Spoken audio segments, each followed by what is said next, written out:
Okay, so I think we can get started. Um, so thank you everyone so much for being here today. Before we begin, I wanted to extend my deepest of gratitudes to Dr. Kraus, as well as to my committee member, Dr. Schutz and Dr. Matthew, for their continued support and mentorship throughout this process. The presentation I'll be giving today is my thesis defense entitled Shift in the Treatment Paradigm for High-Risk Substance Use Among Youth. And throughout this defense, the term youth will be used to broadly define the developmental period, which begins with changes in puberty and ends with the assumption of adult roles. And that's generally defined as being between the ages of 10 to 24 years old, and both encompassing adolescents and young adults. The term high-risk substance use will also be used and can be defined as any use of substances with a high risk of adverse outcomes. And this includes, for example, physical injury, criminal justice involvement, school dropout, loss of life, etc. I want to acknowledge also before I begin that I work and live on the traditional, ancestral, and unceded territories of the Musqueam, Squamish, and Tsleil-Waututh nations. And as a quick disclosure slide, I have no actual or potential conflicts of interest in relation to this presentation. Right, so this is the outline for my thesis defense. It's first going to go over a background and rationale for this thesis, and then go over the three separate sections of my defense. It's going to open up with a narrative review. The second section will be a rapid review, and the third and final section will be an international consensus by Delphi process. And so to begin the background, I want to explain a bit the reason behind this thesis. And the reason for this thesis was the dramatic rise in number of overdose deaths among children and adolescents, as well as the significant mental and substance use disorder burden among youth. And I want to begin this defense by illustrating a case that contextualizes the tragic overdoses that are being reported among youth. And so in April of 2021, Elia Thomas, whose nickname was Ali, died of overdose at the age of 12 years old, and she became the youngest person to die of a suspected overdose in BC. Her family, after her death, had reported that she'd overdosed 3 times before this fatal one, and that her and her family had desperately sought help, but didn't find any because there were no appropriate treatment options in place for someone so young. And unfortunately, Ali demonstrates how adolescents and young adults continue to play a significant role in the ballooning opioid overdose crisis. In BC, 20% of all overdose deaths occur among individuals under the age of 30. And in the United States, in a single year alone, in 2019, almost 5,000 youth died of overdose. In fact, the opioid overdose crisis is threatening the life expectancy of a generation of Canadians and Americans, and is the leading cause of death among youth, right up there with motor vehicle accidents, suicide, and homicides. And though drug-induced deaths have continued to increase, only a small proportion of youth with high-risk substance use receive any treatment at all. In a study with over 3,000 youth experiencing an opioid-related overdose, the majority of youth received no addiction treatment within 30 days of their overdose. So almost 70% received no addiction treatment, and only 2% received pharmacotherapy with buprenorphine, naltrexone, or methadone. Now, these results are particularly shocking because pharmacotherapy or opioid agonist treatment for opioid use is the gold standard among adults. And so only 2% of youth within 30 days of experiencing an overdose, which is a very traumatic event and a life-threatening event, only 2% received the gold standard for adults, which is pharmacotherapy. And these findings really reflect the current situation for high-risk substance use among youth. Among healthcare systems, there's a general confusion about the strategies to take addressing high-risk substance use among youth, and there's significant neglect of this younger population. The overwhelming belief is that kids who use substances in high-risk ways need to be detoxed, and there's a bias towards abstinence that still seems to dominate in society. So pharmacotherapy is mostly viewed as a last resort for youth due to stigma and misperceptions, often waiting for youth to have relapsed or experienced severe adverse consequences before starting effective treatment approaches. And so there's a massive negligence in research and in healthcare more generally as well regarding high-risk substance use among youth. And so given this, and given the alarming rates of overdose and the developing burden of mental health and substance use disorders among youth, there's a pressing need to develop academic capacity and to critically evaluate treatment systems internationally that address high-risk substance use among youth, especially now at the intersection of two public health emergencies, COVID-19 and the opioid overdose crisis. Healthcare systems globally must respond to the mental health and substance use needs of youth. And with this rationale in place, it brings me to the objective of my thesis. And the main objective of this thesis is to contribute a paradigm shift or a shift in the treatment paradigm of high-risk substance use and increased risk of overdose among youth. Now, this shall be achieved by doing two things. First, by investigating the current treatment paradigm surrounding substance use disorder among youth. And secondly, by providing a framework for more innovative and effective approaches for high-risk substance use and increased risk of overdose among youth.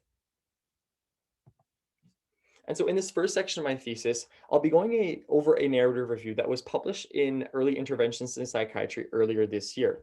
And so the narrative review was entitled Treatment Approaches and Outcome Trajectories for Youth with High-Risk Opiate Use.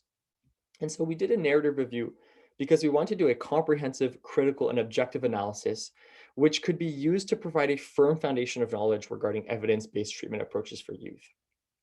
And the objectives of this narrative review were to review the treatment approaches for youth with high-risk opiate use and to determine whether the literature supports the use of opiate agonist treatment among youth. And so published scientific literature was obtained from PubMed using specific search terms. And this literature search, which was done in October of 2019, provided us with 1,436 references. After title and abstract screening, as well as full text screening, a total of 6 reviews, 4 randomized controlled trials, and 9 observational studies were included in this review. So what we mostly found was that it was very difficult to find relevant articles. And the fact that only 19 studies were found is an important takeaway in and of itself, reflecting the inexistent clinical research effort in this domain. Though opiate agonist treatment is globally preferred for adults, our review revealed that little research had been done to evaluate this same treatment option in youth. Nevertheless, from the included papers, the strongest conclusion that was made by this review was that medications for opiate use disorder and high-risk opiate use among youth seems to be beneficial for youth, and that pathways to opiate agonist treatment should be readily offered in pediatric care. And I want to share a case story of a 25-year-old patient from the United States to illustrate what this review found. And so this case story is of a 25-year-old outpatient who used heroin, crack cocaine, cannabis, and alcohol on a daily basis. And along with their substance use disorder, they're diagnosed with major depressive disorder. Their treatment history included residential treatment, which he had tried more than 8 times in the last 8 years. And so when he was seen at the clinic this time, he was put on Sublocade, which is an extended release buprenorphine for his opiate use disorder. And since being put on Sublocade, he's been absent from heroin for some time now and is living in a recovery house. And so the narrative review revealed a huge gap in clinical research and academic effort. But from the limited literature that we found that medication for opiate use disorder seemed to be beneficial for youth. And the case report really presented a clinical example of this. But so then why is opiate agonist treatment not being used for youth? Right? Youth with opiate use disorder have clearly not benefited from the progress that was made in clinical practice for adult opiate users throughout most parts of the world. And so in the next section, we hypothesize that there's also an overall lack of clinical guidance for high-risk substance use and that available clinical practice guidelines are outdated or obsolete. And this leaves healthcare providers unprepared or without any capacity to appropriately meet the unique needs of youth. And so we performed a rapid review of clinical practice guidelines on the treatment and management of high-risk opiate use among youth, mostly because nothing similar had been published beforehand, and we want to systematically synthesize the available evidence in a timely manner. And so good clinical practice guidelines were looked at because they're systematically developed to direct the delivery of high quality, appropriate care to patients. And they reflect current discussions within academia, healthcare, and politics. And so with respect to this thesis, this section, this rapid review summarizes the current international guidance in order to more broadly assess the gap between practice recommendations and current evidence. And so this review included searches of the peer-reviewed literature from two databases, Ovid Medline and Ovid Embase, and was done in consultation with a medical librarian. As well, the review included specific searches of 34 different countries, which were chosen based on reportings to the UNODC and on their international presence in the field of opiate use disorder treatment and adolescent substance use. And to be included, guidelines had to make specific recommendations aimed at the care of adolescents and young adults and had to be written in English.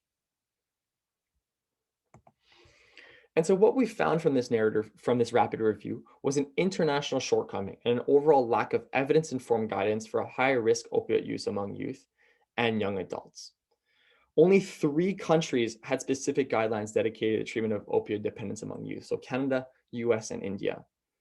A handful of other countries had short sections within the main general guidelines for the general adult population, but the vast majority of countries had no clinical guidance documents for youth.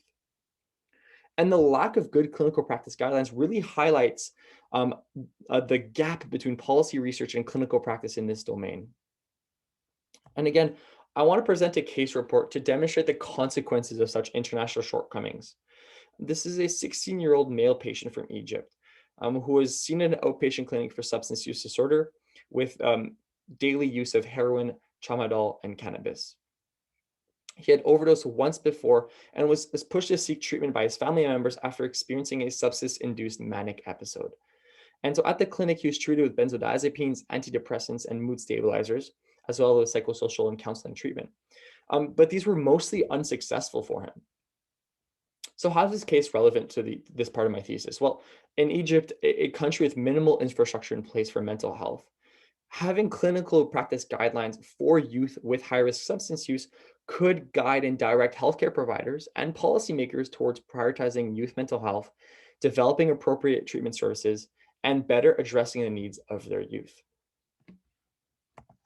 And the lack of clinical practice guidelines revealed by this second section of my thesis reaffirms the system failure of addressing the mental health and substance use needs of youth and exposes the many gaps within the field of addiction psychiatry and adolescent medicine. And such international shortcomings in terms of clinical guidance reflect the inattention to this field within political agendas and healthcare systems. The lack of youth-focused substance use treatment guidelines represents a missed opportunity to educate treatment systems, to prioritize prevention and early intervention, and to promote access to appropriate treatment resources. To directly address this missed opportunity and this gap, a Delphi study was performed, and this is the third and last section of my thesis defense. And so a Delphi method uses a group of participants to define common ground while also acknowledging differences in opinions and perspectives, and is usually conducted across a series of 2 or more sequential questionnaires that are known as rounds. And so this section of my master's defense is currently in submission with the Journal of American Academy of Child and Adolescent Psychiatry. And so the main objectives of this Delphi study were to source best practices from an international panel of experts and to establish consensus for the screening, treatment, and management of high-risk substance use in adolescence and early adulthood. And so within the confines of this thesis, such an international agreement is aimed at creating a universal platform for all, which can help inform evidence-based clinical practice and provide the basis for future research. The panel that was used for this Delphi was a multidisciplinary international group of 31 experts. And they were invited because they are identified as distinguished clinicians and researchers in the field of youth substance use disorder who are able to provide insight for their in-depth direct experience in working with adolescents. And so the panelists were from 10 different countries, most of them from North America or Europe, and also included a majority of psychiatrists. The majority of the psychiatrists are actually dually specialized in child and adolescent psychiatry and addiction psychiatry. And so the flow of the Delphi process is what I'm going to go over right now. And so from the narrative review findings and the rapid review findings, which were the 2 sections that I previously presented on, we constructed a semi-structured questionnaire with 40 questions in total. And this study design and the semi-structured questionnaire was presented at an international conference earlier this year, which had over 2,000 attendees. And in the workshop, which had roughly 100 attendees in that workshop, Attendees had the opportunity to comment and provide feedback, as well as discuss the context and impact of this research. And this is the virtual conference is presented at. It's called High Risk Substance Use and Overdose Among Youth, and it was at the end of January earlier this year. So following feedback during the workshop, the questionnaire was then revised some more, finalized, and shared with the panelists. The panelists then had a couple of days or weeks to respond to the questionnaire, and the responses were used to generate some initial statements. And as I mentioned before, this is a series of rounds. So these initial statements were sent back to the panelists for a first round of rating. When they were asked to rate the statements, they're asked to rate them on a scale from 1 to 5, from very much disagree to very much agree, based on their knowledge and clinical experience. And so statements that reached consensus was when 95% of the panelists agreed with the statement. And after the first round of rating, a total of 28 statements reached consensus. What happened if less than 95% of the panelists agreed with it? So if panelists disagree with the statement, they were given the opportunity to provide comment on the content and or phrasing of the statement. And they're also given the opportunity to propose any additional statements that they felt would be useful.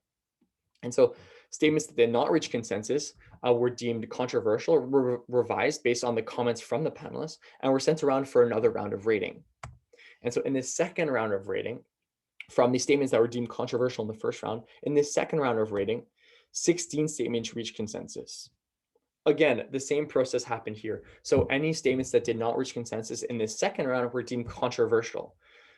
But to discuss the controversies and the discrepancies between the different statements after the second round, we hosted a webinar with all of the panelists. And so during the webinar, which was roughly an hour in length, the statements that were controversial were discussed and revised, and then sent around for a third round of rating.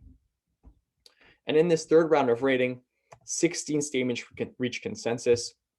And that gives us a total of 28, 16, and 16. So a total of 60 consensus statements, which created the basis of this international panel. And so the study design and the final consensus statement was presented at another international conference. And this one as well had over 2,000 attendees.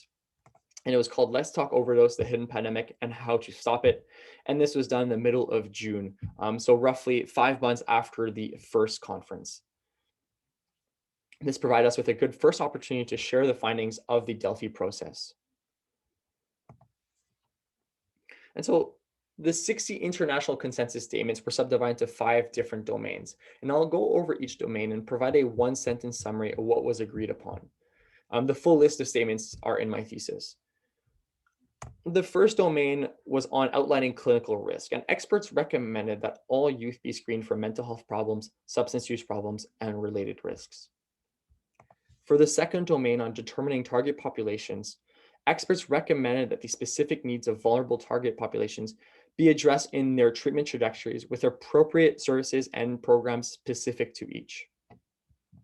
And finally, the third domain of 5 on defining intervention goals, the experts agreed that the risk reduction and mortality reduction, so they agreed that risk reduction and mortality reduction, as well as increasing resilience and positive development for youth, should be the principal objectives in treatment. The fourth domain, and easily the largest domain, had 16 consensus statements. And in this, experts recommended that all evidence-based interventions, including pharmacotherapy, including opiate agonist treatment, should be made available to youth. And then the fifth and final domain on treatment settings and expertise, experts agree that all treatment settings and professional teams must be empowered and receive specialty appropriate education and training. So that was what was agreed upon by the experts. Now, there are also some areas of disagreement or concern. And the first of this was on the feasibility of screening. And so I mentioned before, there was consensus was achieved regarding the screening of all youth. But experts did express concern due to the risk of potentially labeling and stigmatizing youth. And the screening of all was called into question from a feasibility standpoint due to the many illnesses that are already screened for in primary healthcare. Now, the only statement that did not reach consensus was regarding involuntary admission. And this is obviously a complex ethical issue, even among adults. But experts agreed that for youth, involuntary admission could be considered in extremely complex and high-risk situations, but that it had a potential significant consequence on the trust and engagement of young patients with the healthcare system in general. So with these 60 international consensus statements and with such clear areas of controversy, this work provided the basis for education regarding the care of youth with high-risk substance use and has established an infrastructure for research with immediate international research priorities. This consensus statement therefore defines a strong framework for healthcare development to address the fragmented and outdated current state of research and evidence-based clinical care, thereby providing the necessary response to higher risk substance use and increased risk of overdose among youth. After having gone through all three sections of my thesis, I'm just going to go over some implications and considerations of this thesis and then conclude. And I think that the implications and considerations of this thesis are quite clear. And so without a shift towards a continuum of care and without steering away from abstinence-only models, the burden of mental health and substance use disorders will likely continue to escalate among youth. Evidence-based practices for high-risk substance use have been clearly outlined in this thesis based on up-to-date research and international clinical experience and have to be implemented and provided to youth. Healthcare systems must expand access to pharmacological interventions and interventions of proven benefit by minimizing barriers, educating all healthcare professionals, and implementing strategies that help reduce the stigma surrounding substance use among youth. And finally, a major consideration of this thesis is that there needs to be more research, more studies that are desperately needed to appropriately design addiction treatment programs and prevention efforts aimed at reducing the risk of overdose among youth and that are directly tailored to youth who will be using these services.